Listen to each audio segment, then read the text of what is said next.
The West Indies began the defence of their World T20 title with an embarrassing 6-wicket loss to an efficient England team in their opening game in Dubai today.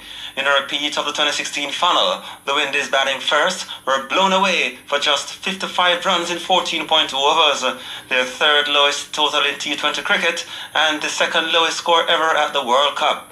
Veteran Chris Gayle, who made a run of ball 13 that included 3 fours, had most runs for the Windies, with no other batsman getting into double figures. Spinner Adil Rashid was England's top bowler, bagging 4 wickets for just 2 runs. He was aided by Moeen Ali and Timal Mills with 2 wickets each.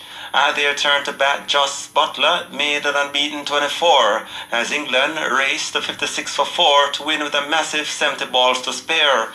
Akeal Hussain removed Johnny Bairstow for 9 and Liam Livingstone for 1 to be the Windies' main bowler. Scores again: the West Indies 55 all out, England 56 for 4. West Indies captain Karan Pillai tried to paint a philosophical picture after the humiliation. For us,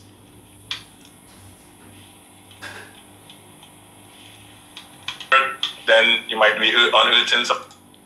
For us, it's very, very important that a game like this you sort of forget.